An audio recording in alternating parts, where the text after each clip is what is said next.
We're recording, and I'm going to start with an onion. All right, we're making marinara today. And marinara is a classical sauce. It's a red sauce. There are 5 mother sauces. Marinara is one of them. So we're going to start this new series called Cooking Basics 101 with the 5 mother sauces. And actually, for intents and purposes, it's going to be more like 4.5. Because when I make my bechamel, I'm almost making the velouté out of it too at the same time. It's kind of a cross, and that's basically how I use them. But we're starting with red sauce. And thank you, Social Matters. I like the blue one too, although I do have to get it now a little bit smaller since I'm swimming in it. Yeah, I know. That's true. I mean, I look forward to these shows. And hello, everyone. I'm Susan Sarah, and I'm a kitchen designer from the Long Island area, as you could probably tell from my accent. And this show we're doing on Tuesdays is, as Jeff said, about the basics. Yep. And my contribution as a kitchen design professional is also, there's so much obviously connected to design, how you move around the kitchen and food. And I'm excited today because I'm going to talk a little bit about the basics in terms of how to get started with your kitchen. So I'll hand it over to you, and, the basics are always good to review. Yeah, and when I would teach cooking at the school, I always started, they, of course, would prep vegetables for weeks. But my first cooking lessons were always centered on the basic sauces. Because if you can make these sauces, they're not difficult. You can make them. You can expand your cooking knowledge at home a great deal.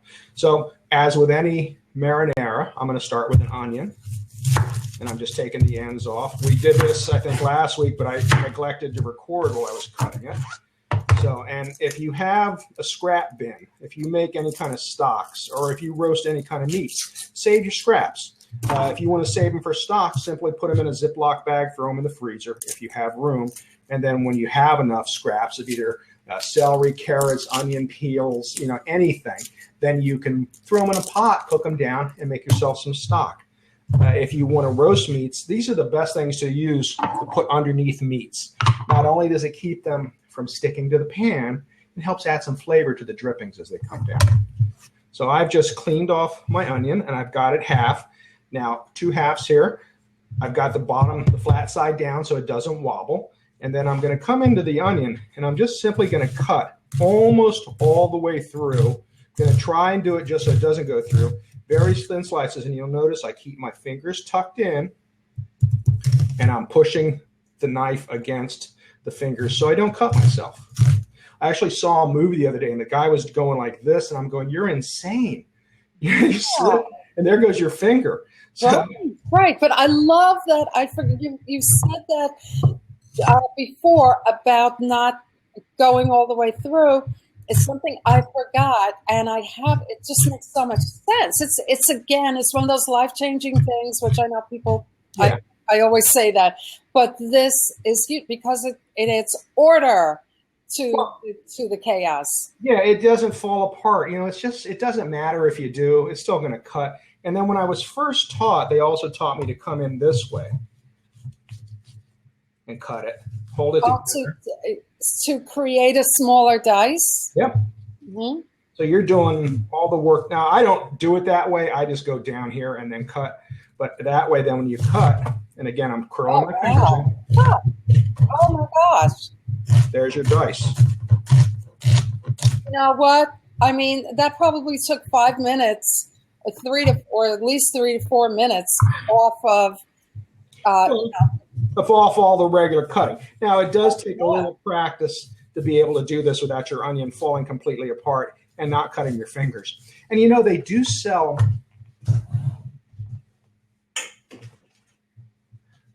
these on. No, this isn't one. This is a heat-resistant glove. I thought I had a cutting glove, but they sell a cutting glove that is similar to that is made out of mesh, and you put that on your hand. If you're prone to accidents, you can wear one on this hand, so if you cut and you slip with your knife, you don't cut your fingers. That's great. That's a great. And like I said, they have them on Amazon. They're about $10 or $11. The trick, though, is remember to put a plastic glove over the top of it when you use it, so it doesn't get dirty and stinky all the time.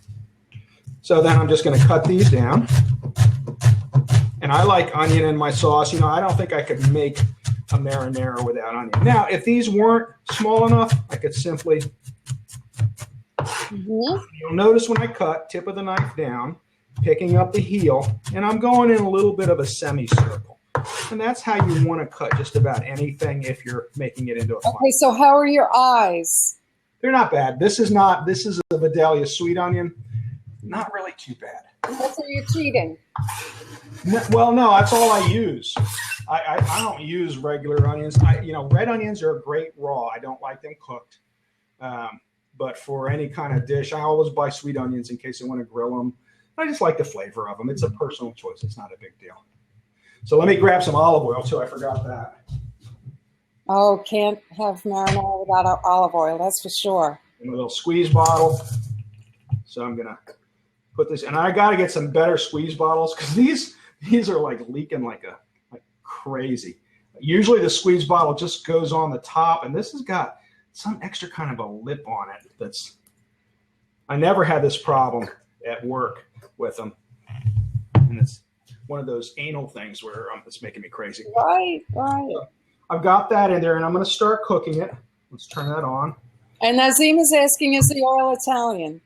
The oil is, let me see. Uh-oh. Because sometimes they're blends. I don't know, Nazim. I have some Spanish olive oils that I love. Pompeii. Okay. Italy, Italy, Greece, Spain, Argentina, Tunisia, Turkey, Morocco, Chile, U.S. It's a blend, so we don't really know where it's coming from. But it's one of the olive oils. There's a lot of controversy with olive oils. Some olive oils aren't really olive oil, or all olive oil.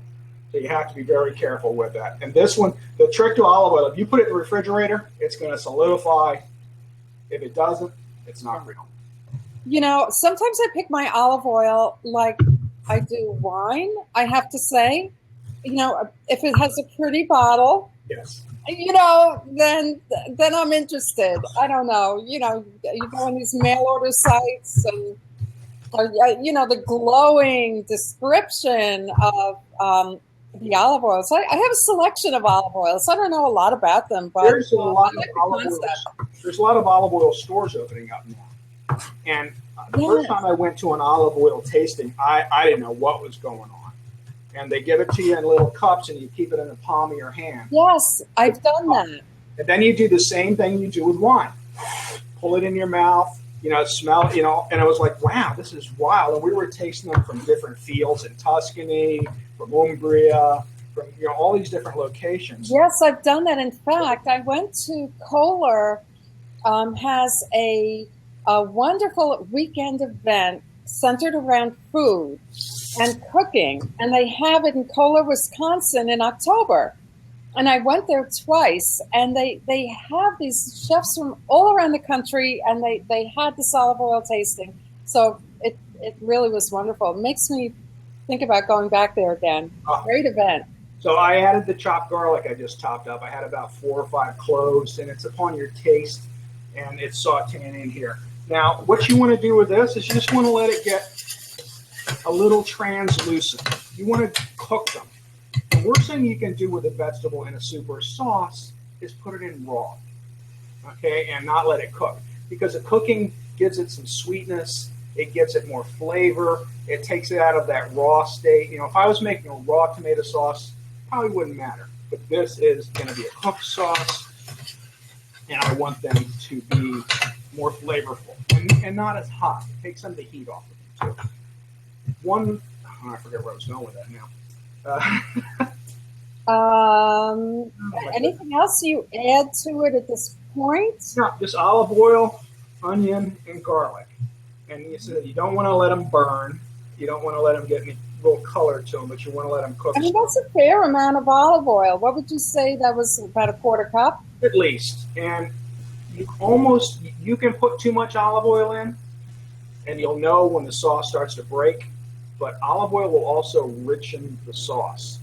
Like if I don't think I have enough in while it's cooking, I'll add more in. And it actually is a little bit of a thickener and emulsifier to it, and it really adds some depth of flavor to the sauce. It's amazing. Like the first time the guy said pour more olive oil in, I said, what are you nuts? It's going to make it oily. put it in and stir it and just. Interesting. I never knew that. Good tip. And like I always say, when you're serving, if you have a really good olive oil that you like, use the really good olive oil after the pasta is plated with the sauce. And you want to toss your pasta in the sauce. Don't just ladle the sauce over top of it, like in the TV commercials. Mix it with some sauce, not a lot, but mix it with it. And then you can put a little bit more on top of it if you want to. But this is the time you drizzle some really good olive oil on your pasta. And I love that. You taste the flavors. Mm-hmm. So this is pretty much done. I'm just going to kill it right now because I want to prep the tomatoes. And this is how Chef spies tomatoes. That's a big can. That's bigger than 28 ounces. Yes, it is. This is a number 10 can. All right. And I do this for one very good reason. I hate opening cans. So, and Michael has just asked a question. He wants to know if I prefer virgin or extra virgin. I only buy one kind of olive oil. I'm not using a lot.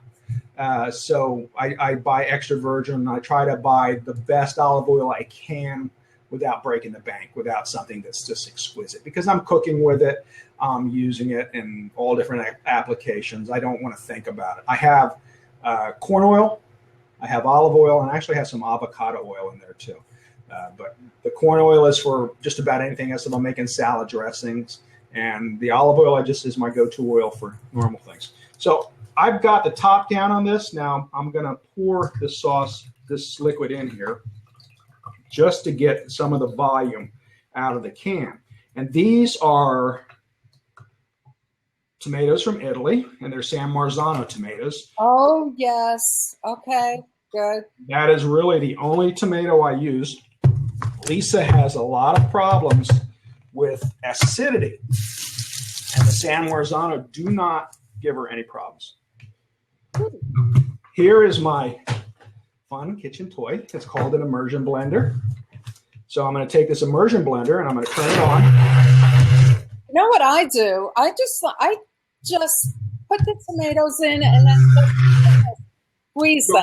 I used to do that too, but with my carpal tunnel, I found, and when you were doing a lot of cans at work. Oh, you're doing that right in the can. Look at that. Right in the oh, can. My gosh. Oh, no, there would be like 5 life-changing tips there. 5 to 10 minutes. Now, when I used to make this, you got to remember to turn it off before you pull it out. That's all. When I used to make this, I would use half of a crushed tomato and half of a chunky tomato because I like the chunks in it. Lisa doesn't like the chunks. And anymore, I just buy one kind. So let me turn this back on. So you can see, there we go. This is now a nice crushed, and look how heavy it is compared to some of the tomatoes you buy. And that is one of the great things about this. And not all San Marzano tomatoes are created equally. Some are a lot less flavorful and a lot juicier. This is just a really good. The avocado oil, Michael, I got it at ShiftCon last year, and I've used it, and it cooks pretty much just like anything else. It's not a problem at all. Wait till you get over here in Italy. All right, so this is heating. Let's go back to the pan.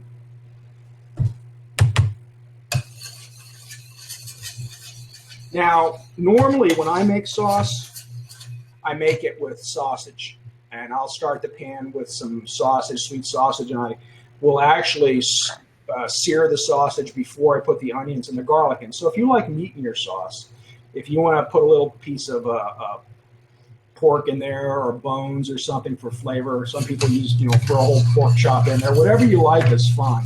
Yeah, I like to take the skin off and then, have it all crumbly and, I think it adds a lot of flavor, that nice fennel flavor. Oh, yeah. So now I'm adding in the rest of the tomatoes. I've got that hot. And normally when I make sauce, I use a bigger pan, and I use 2 of these. 2 of those, wow. Yeah. Wow, so you're freezing it. There's a question, do you prefer cooking on gas or electric? I prefer cooking on gas. I cook on electric, though, because that's what I have. And if I have a choice and I have to use electric, induction is just like gas. Since I can't have it, it's just like gas. If I could have both, no, it wouldn't be. But since I can't, it's just like gas. So this is pretty much the sauce. I think I have one here. There's a couple whole tomatoes in there. And, if you miss a couple, it's not a big deal. They'll break down. I could reach in right now while it's not hot and crumble them up. And I worked for a guy that was too cheap to do anything like that. So we had to crumble them by hand all the time. And we're making, normally when I do a batch like this at school, it was 7 cans. Wow. 7 cans of tomato. That's how big the pot was. But now that's a big pot. I mean, I would assume you're going to break it down and freeze. Oh, yeah. I'm going to freeze it. Like I said, and this is only half of what I would normally make, but I will freeze this. And I will let it age before I freeze it. Okay, we're going to keep the sauce cooking. Now, that's a good question, Nazim. This is a marinara. Okay, and he may know what a marinara is, but I don't know if any of you know how it got its name, marinara. And if you think Italian, it's pretty easy. Think of mariner. See, this was a sauce that they would make on ships to feed the people on the ships, the sailors. And it was called a marinara because it was a fast, quick tomato sauce. It would be bright red in color. And truth be told, as soon as I season this and it gets nice and hot and it cooks for about 10 minutes, it's done. That would be a marinara. Okay, I don't. Because, I come across recipes where, they're cooking it for, an hour or more. Yes, and I normally do cook mine for about an hour to an hour and a half. And that's fine. But it's no longer a classical marinara. It's a red sauce. It's become a tomato sauce at that point. And that's basically what I make is a tomato sauce. I don't make a red marinara. Unless I don't have anything in the freezer, I'm pushed.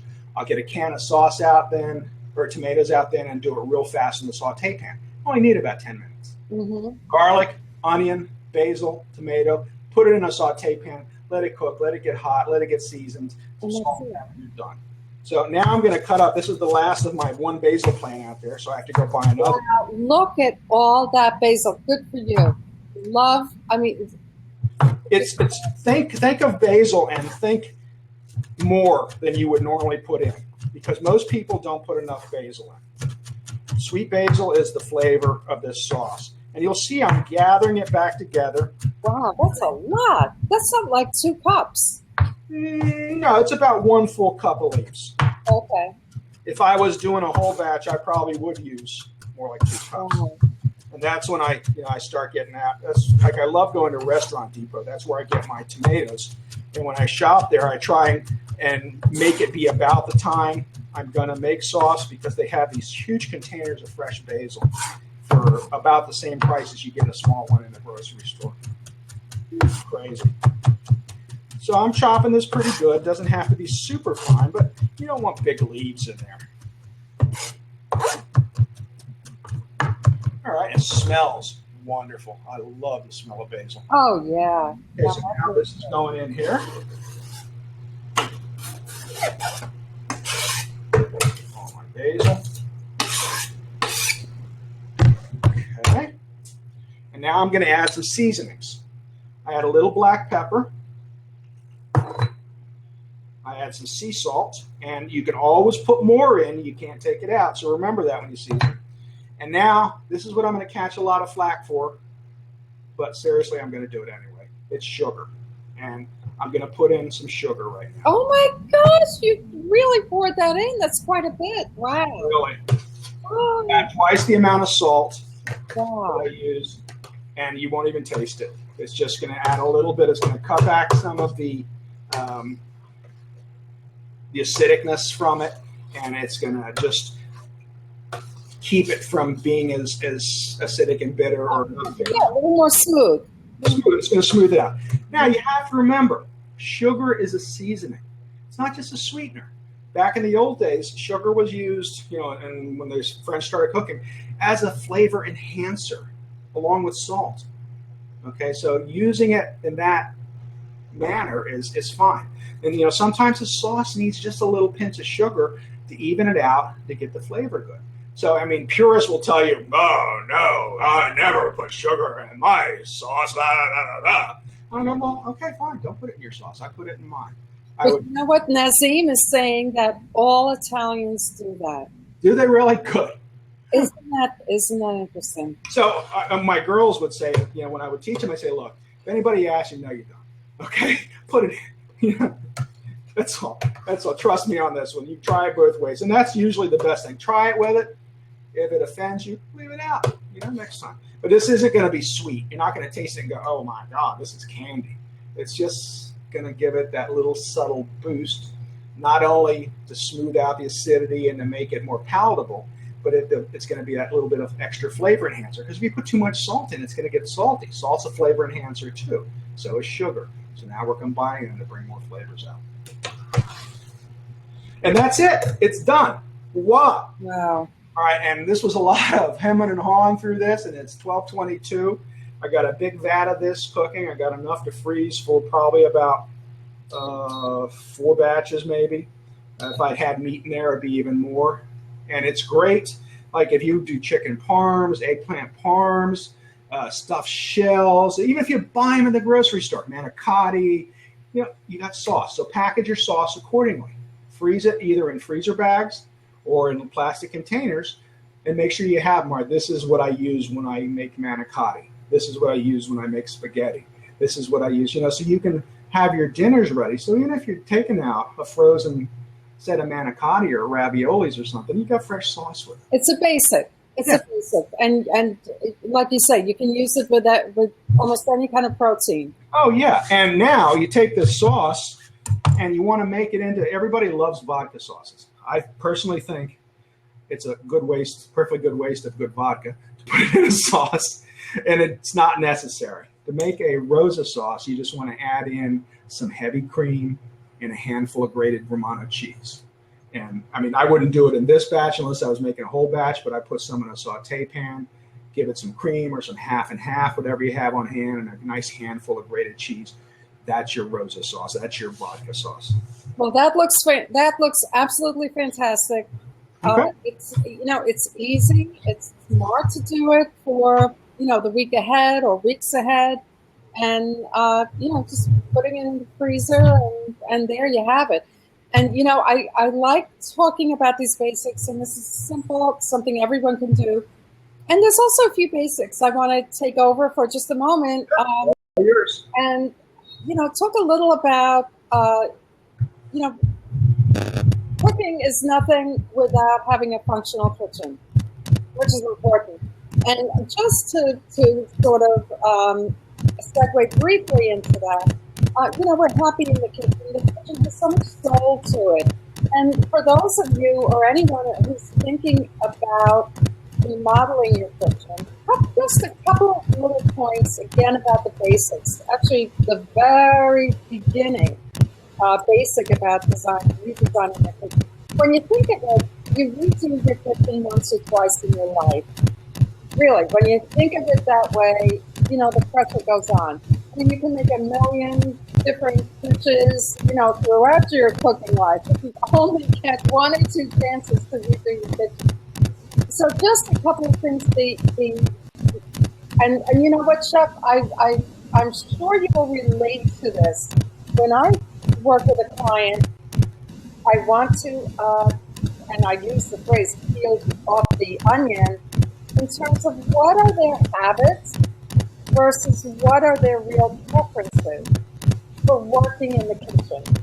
Because so often someone might say, oh, I need the dishwasher on the right or the left. And you'll find out they've had it there forever, but it may not be a real need. It may just be a habit. You may have people who prefer a cooktop versus double ovens. A cooktop and double ovens versus a single range. So there could be habit behind that. You need to find a designer, a good kitchen designer, who knows the questions to ask, who does equal parts listening and equal parts talking. So there's an interview process that you should go through to make sure you too don't do all the talking, but that you also listen to the designer. And in the end, it's really a whole lot of kitchen therapy. just like cooking is, it's a whole lot of kitchen therapy. So that's just a couple of points for how to approach the design. Now, are we off? I don't see Chef.